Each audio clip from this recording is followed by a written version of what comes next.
Y a-t-il un pilote dans l'assiette? Anne, bonjour. Bonjour Charlotte et bonjour à tous. Aujourd'hui, on explore la diététique chinoise et on reprend un peu les bases pour parler des saveurs, parce que les saveurs en diététique chinoise, c'est pas tout à fait les saveurs qu'on peut ressentir en bouche. Oui, absolument. C'est-à-dire que on va voir en fonction de la dénomination, il y a certains aliments dont on va dire qu'ils ont une saveur piquante et c'est pas du tout la sensation qu'ils vont nous faire. Alors, qu'est-ce que c'est qu'une saveur? Selon les principes de la diététique chinoise, c'est une manière de parler des propriétés des aliments. Et la saveur, elle va nous indiquer quel mouvement l'aliment va entraîner dans le corps. Il y a la saveur douce. Oui, si je me souviens bien. Mais tout à fait, bravo Charlotte. Donc la saveur douce, c'est la première dont j'avais envie de parler parce que c'est un peu une substance de base. Alors moi, tout ce que je vais vous raconter, c'est des choses que j'ai lues dans des livres de diététique chinoise et puis que j'ai vu notamment au cours de ma formation avec Pascal Perlier en diététique chinoise et notamment dans un livre que je vous citerai tout à l'heure, un livre de Josette Chaplet. Donc ce ne sont pas des inventions de ma part, même s'il y a des fois où je vais l'exprimer en fonction de certains ressentis que j'ai pu avoir. Moi, ce que j'ai beaucoup aimé avec la diététique chinoise, c'est que c'est venu valider des choses que j'avais ressenties, des choses que j'avais expérimentées. Ça m'a permis de mettre des mots dessus. Donc la saveur douce, c'est une saveur de tonification. Tonification, ça veut dire qu'elle va nourrir, elle va restaurer quand il y a un besoin de restauration au niveau du corps, quand il y a quelque chose qui s'est altéré. Elle va aussi harmoniser et régulariser. Elle détend, elle apaise et elle relâche les contractures, que ce soit des contractures physiques ou des contractures psychiques, d'où la consommation de douceur quand on est stressé, qu'on est un petit peu contracté des boyaux de la tête. Donc, retenir que la saveur douce est un fortifiant général. Les aliments de saveur douce sont des aliments nourriciers, c'est la base de l'alimentation. Donc la saveur douce, elle va être recommandée en cas de faiblesse, en cas de fatigue, en cas de besoin de rémission après une maladie, après un accouchement, etc.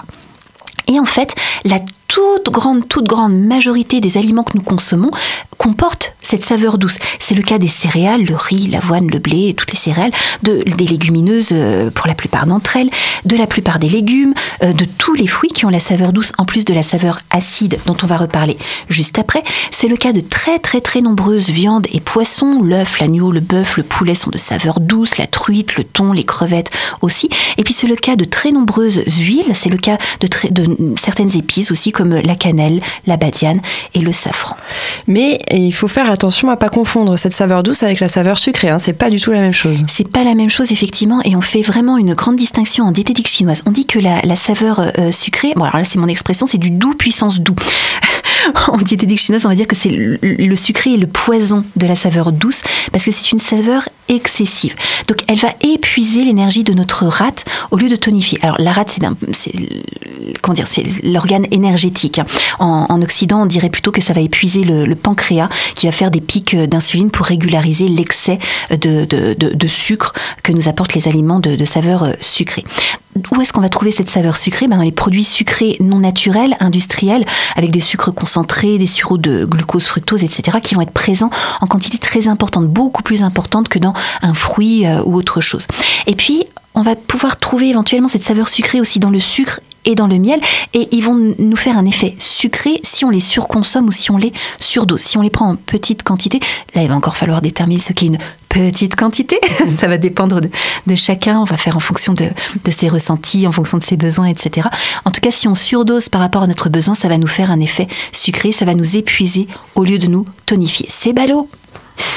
Est-ce que la saveur piquante, elle, va tonifier, elle aussi? Alors, la saveur piquante, c'est pas une saveur de tonification, c'est-à-dire qu'elle est pas nourrissante. Mais par contre, elle a un super pouvoir, c'est une saveur que j'aime beaucoup. Elle disperse, elle mobilise l'énergie. Et donc, cette énergie va nous permettre, une fois mobilisée, de faire circuler le sang et les liquides. Autre super pouvoir de la saveur piquante, on dit qu'elle libère la surface et qu'elle fait transpirer. Donc, libère la surface, pouf, ça ouvre les pores et ça permet de faire partir les choses vers l'extérieur. Donc, elle va être intéressante en cas d'attaque externe, ce qu'on appelle les pervers en médecine chinoise. Les pervers qui sont par exemple le froid et le vent. Donc quand on a une attaque de vent froid qui vient nous refroidir, consommer quelque chose de saveur piquante, et ben ça permet de faire de faire circuler et d'amener de la chaleur vers la surface et donc de faire ressortir l'effet du vent et du froid. Et donc ça soigne. Et comme d'habitude, j'imagine qu'il ne faut pas non plus en abuser. Eh bien non, ça va être à doser et surtout en fonction de nos besoins. Donc c'est une saveur de stimulation dont il ne faut pas abuser. Elle va être recommandée en cas de stagnation d'énergie. Donc dans le livre À la découverte de la diététique chinoise de Josette Chaplet, elle va expliquer que la stagnation d'énergie, elle peut se manifester par une oppression de la poitrine, des ballonnements, des soupirs fréquents, etc. Donc à ce moment-là, un petit peu de soupir, un petit peu de saveur piquante, pouf, ça peut libérer, remettre en circulation. Par contre, ça va être déconseillé, cette saveur piquante, surtout en excès, en cas de vide d'énergie. Parce que si on n'a pas beaucoup d'énergie, eh ben, la saveur piquante, elle va venir disperser le peu qui nous reste et on peut avoir un effet coup de fouet, ensuite un effet coup de pompe. Et c'est ballot. Alors, parmi les aliments de saveur piquante, on va retrouver, ça c'est assez évident, le gingembre et le piment. Et quand tu consommes du gingembre et de piment, tu sens bien que ça libère la surface, que ça fait transpirer, que ça chasse le froid. Ça te donne même un bon coup de chaud à l'intérieur, donc ça peut être très intéressant. Et puis en fait, toutes les épices et les aromatiques sont de saveur piquante. Ce sont principalement elles qu'on va utiliser quand on veut utiliser les saveurs piquantes en remède, donc que ce soit l'aneth, la badiane, la cannelle. Et là, tu vois déjà dans les 3 premières que je cite, on n'a pas un effet piquant en bouche, mais pourtant on a l'effet de dispersion et d'externalisation, de libération de la surface quand on les consomme. Pareil pour le clou de girofle, la menthe, l'oignon, l'ail, le poivre et même la fleur d'oranger. La fleur d'oranger est de saveur piquante, pas que, on va la revoir un petit peu plus tard, mais elle a cet effet effectivement de mise en circulation.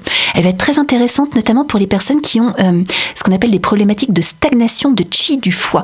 Donc par exemple, quand le printemps arrive et qu'on sent que l'irritabilité monte, etc., donc l'énergie se concentre dans le foie et ne circule plus, un petit peu d'eau de fleur d'oranger, ça permet de libérer le bouchon. Oui, c'est pas si simple quand même, tous ces préceptes-là, tous ces principes. Par exemple, là, quand tu dis c'est déconseillé en cas de vide d'énergie et en même temps c'est recommandé quand on a des soupirs fréquents, pour moi ça va un peu ensemble, soupir, vide d'énergie, mais non, il y a un distinguo. Oui, c'est-à-dire que tu vois, un même symptôme, c'est pour ça qu'on ne peut pas se contenter de dire voilà, je soupire, parce qu'il faut voir si c'est un soupir en lien avec un vide ou si c'est un soupir en lien avec un blocage. Et moi, ce que j'aime beaucoup dans la diététique et la médecine chinoise d'une manière générale, c'est que pour un même symptôme, voilà, tu peux avoir plein de motifs différents. Par exemple, la constipation. Nous, en diététique occidentale, on va traiter avec plus de fibres et plus de flotte, tout simplement. Alors qu'en médecine chinoise et en diététique chinoise, on a au moins 5 formes de constipation différentes, dont certaines où il va falloir consommer plus de fibres et de liquide, et certaines où il faut en consommer moins.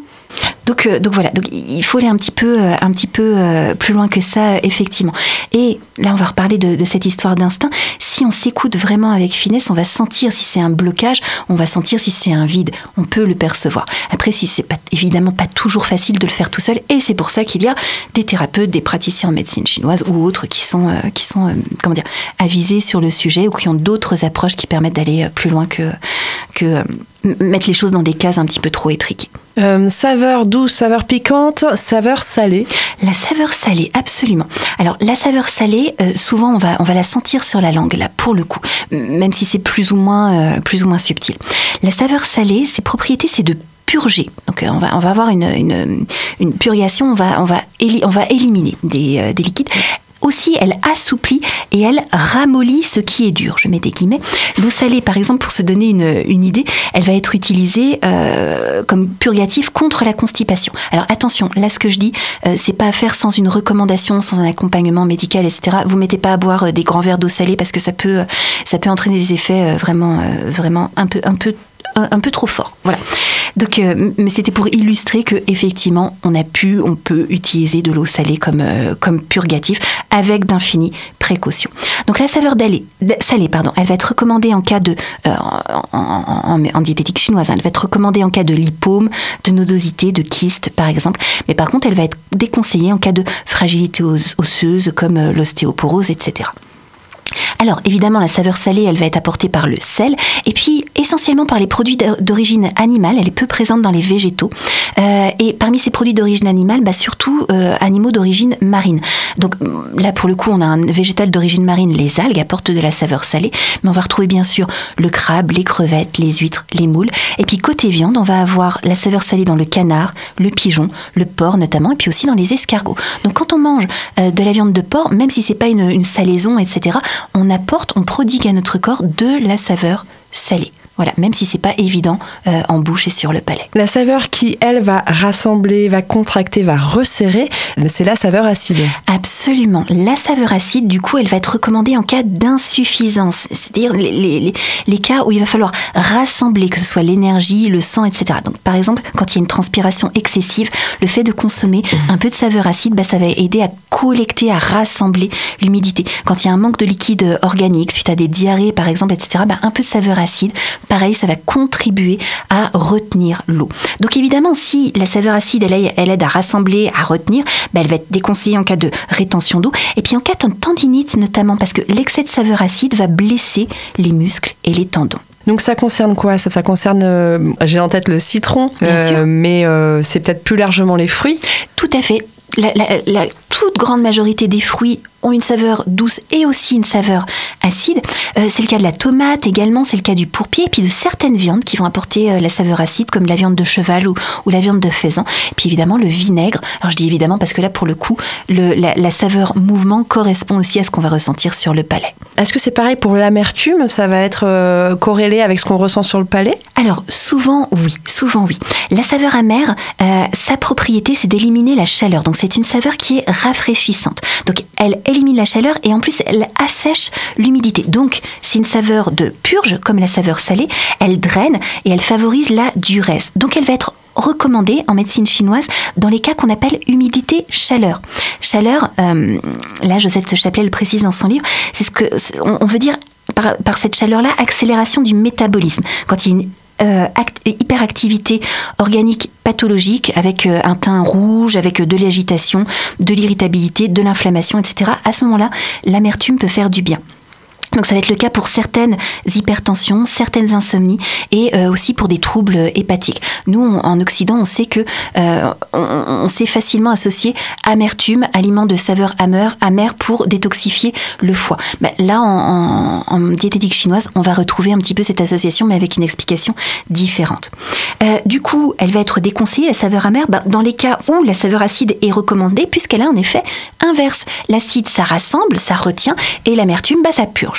Du coup, l'amertume, on l'a retrouvée dans ce qu'on appelle, nous, les légumes détox, principalement, comme l'asperge, le céleri, la salade, mais aussi dans le foie, que ce soit le foie de porc, le foie de volaille, dans le thé également, et puis dans l'eau de fleur d'oranger, qui a donc à la fois la saveur piquante et la saveur amère.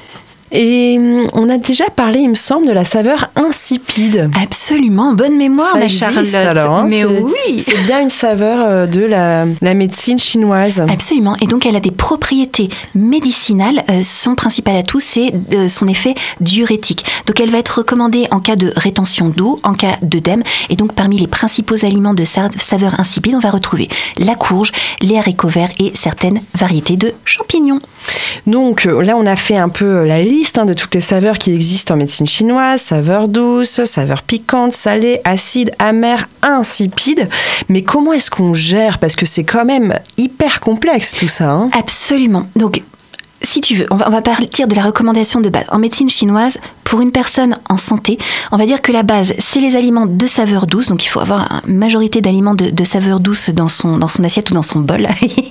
Et puis, un petit peu de chacune des autres saveurs. Donc, voilà, si je suis en bonne santé, chaque saveur va venir stimuler un de mes organes. Parce que ça, je ne l'ai pas dit, mais chaque saveur est associée à une des grandes fonctions. La saveur douce est associée à la rate, la saveur piquante est associée au poumon, la saveur salée est associée au rein, acide au foie et amère au cœur. Donc, chaque saveur va venir nourrir et stimuler l'organe associé. Donc, on a surtout besoin de saveurs douces parce que la rate, c'est elle qui va produire l'énergie et le sang, donc qui nous maintient en vie.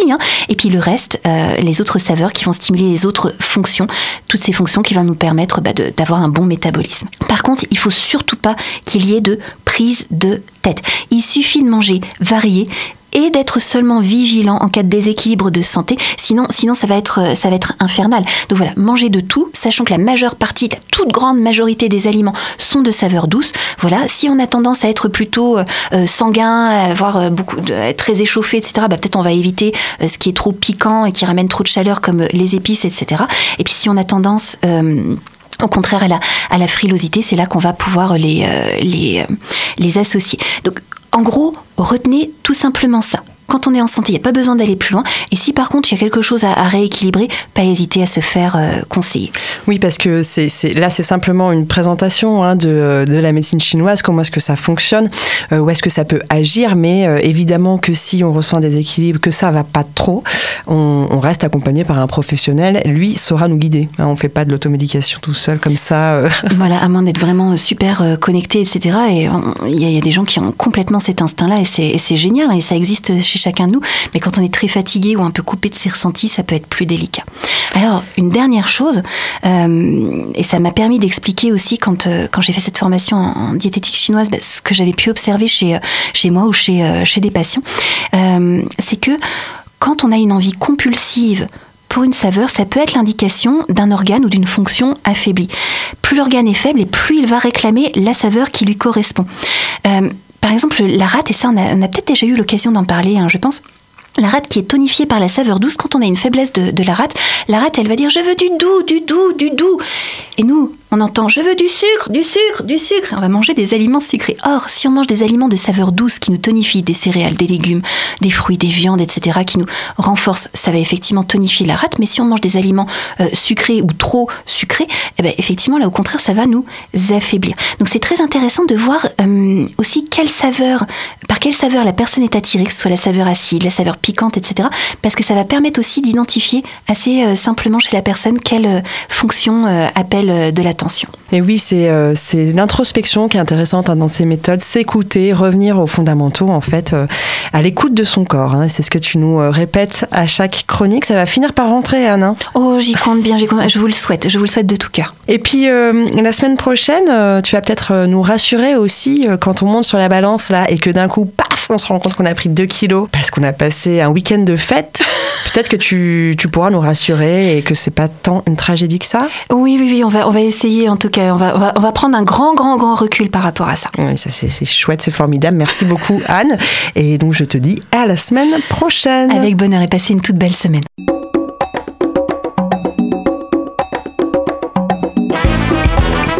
Cette chronique vous a plu ? Alors participez-y en posant vos questions à Anne-Claude à l'adresse contact@radioalto.info.